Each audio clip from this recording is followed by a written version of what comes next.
Hey everybody, I'm Chef Tom with atbbq.com, and this is grilled flank steak with red chimichurri. So today we're cooking up a churrasco-inspired flank steak with a red chimichurri sauce. Now, a lot of times in churrasco, skewered meats, you'll see skirt steak used. Flank steak, for me, is a lot more accessible around here, and it's also got a lot of the same qualities that skirt does. It's kind of a tough piece of meat. We're gonna tenderize it both manually and with a marinade before grilling it, and then slicing it really thin across the grain, and then you get the appearance of a very tender piece of meat from a very tough piece of meat.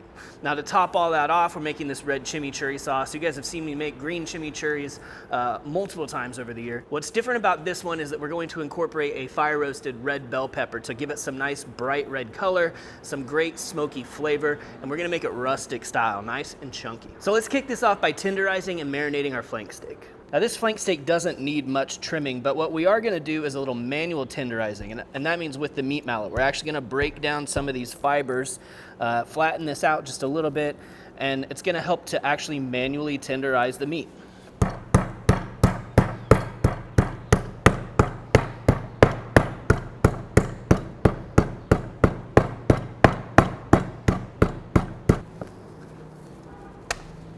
And we'll go at it from the other side. Treat it exactly the same way. You can see we're opening up the fibers of this meat. What we're gonna do is we're gonna coat it in a little bit of marinade and then turn this physical marination now into a chemical marination where we actually use acid to start breaking down the strands of meat as well. So we're gonna set this aside and put that marinade together. So this marinade is gonna be really simple. It starts out with a half cup of extra virgin olive oil. We're gonna add to that a quarter cup of red wine vinegar, which you're also gonna see both of those in our chimichurri later. We're gonna do 1 tablespoon of our Cattleman's Grill Lone Star brisket rub.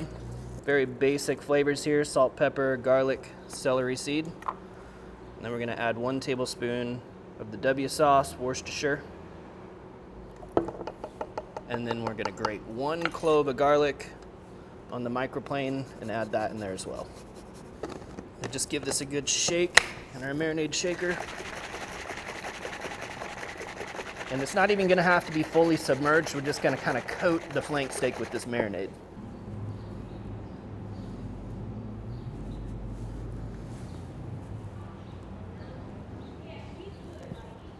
We just throw a little plastic wrap on this, stick it in the fridge while we make our chimichurri. Today we're gonna be doing our cooking on the Yoder Smoker's adjustable flat top charcoal grill. And the first thing we gotta do is get a chimney started. This is so that we can go ahead and roast off that pepper that we're gonna put into the red chimichurri, and then we'll dump the coals and we'll cook our flank steak right over those hot coals. All right, loading up the chimney with some Kamado Joe Big Block. Let's throw a little fire starter underneath here.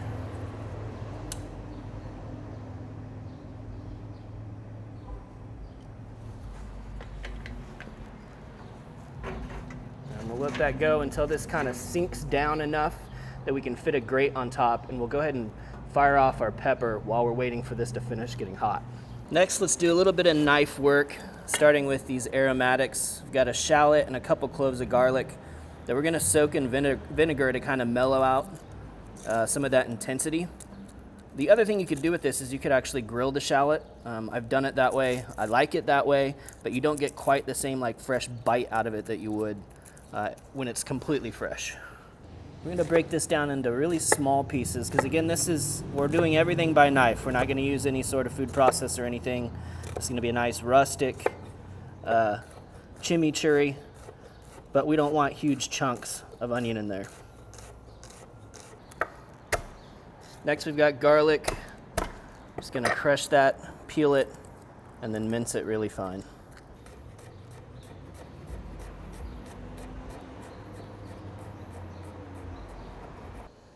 So we'll add the garlic to the shallots, and then we're gonna pour about 3 tablespoons of red wine vinegar over the top. Let's just let these hang out while we put everything else together. So next we've got our parsley, and there's always a lot of parsley going on when it comes to chimichurri. We need about 1 cup of it today, broken down nice and fine. We're using stems and leaves.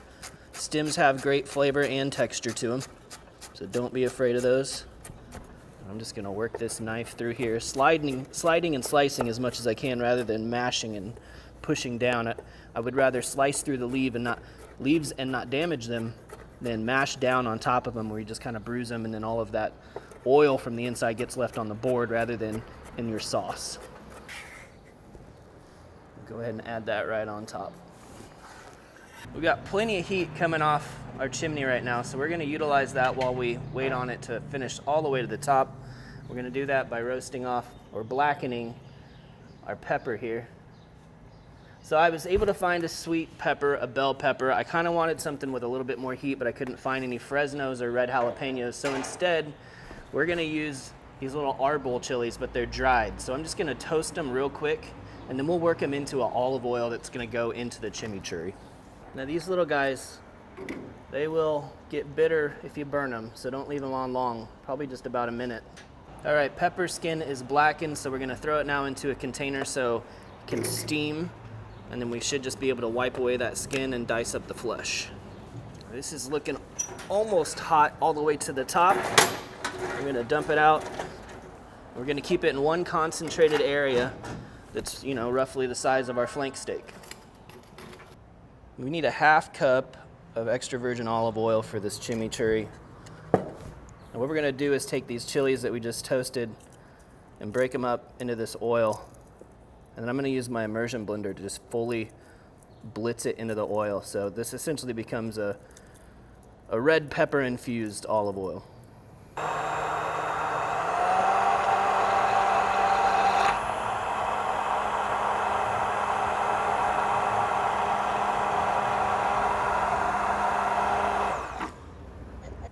I'm gonna go ahead and pour that right over the top of everything else. We're gonna add a couple of seasonings here. I've got a teaspoon of smoked paprika. We're gonna do a teaspoon of that Lone Star brisket rub for the salt and pepper. And then all we've got left now is our red bell pepper. So we'll take the top off of this pepper here. Let's split it open.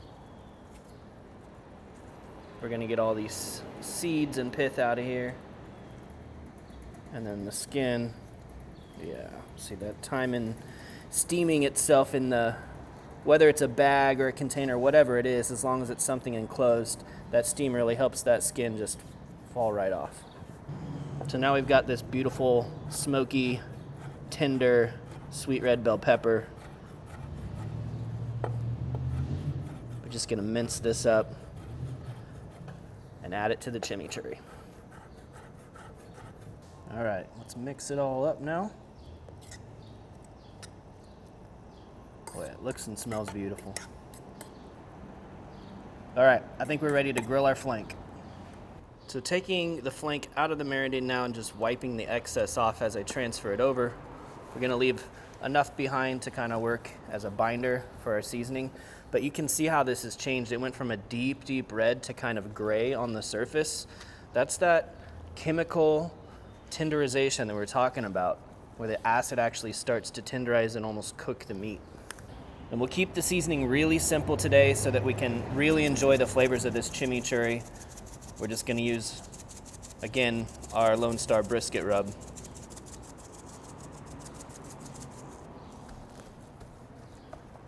So right over the hot coals now. We're not gonna close this all the way. There's a lot of intense heat going on right here, but this is super thin piece of meat. So in order to make sure that we don't take it like way, way high on the internal temperature, we're just gonna leave the lid open. So just a few minutes in here, we're getting some nice color. I'm gonna flip this now knowing that I can flip it again if I need to, but I wanna make sure we get color on both sides before the internal gets too high. All right, so our internal temperature has come up past 125. We're ready to pull this off and rest it. We give it about 5 minutes to rest, so now we're gonna slice into it.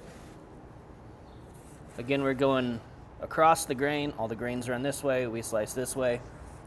And you slice nice thin pieces. And what you get, again, is a very tender piece of meat, despite it being a very tough cut of meat. And you guys can see just how juicy that is on the inside. Look at that, look at those juices run. And one thing you don't want to forget is those juices that have pooled while it was resting and the juices that have come out of it as it was being sliced. There's tons of flavor in that juice. So run all those slices right back through there. Still see that juice sitting? We're gonna do this until it's all sopped up. All right. Now we got all that flavor and juice worked right back into the meat. You're gonna just serve this family style. I'd put some chimichurri right next to it. Mix it all together. All right, I'm gonna grab some board juices. I'm gonna grab some chimichurri. I'm gonna grab a bite. Oh. That chimichurri is ridiculous. Such a bright explosion of flavor.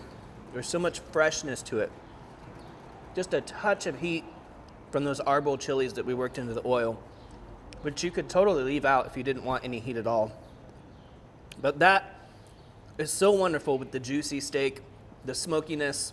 It's got great texture on the outside from that charcoal. Great little bit of crisp on it. It's no wonder that chimichurri and steak go together so well.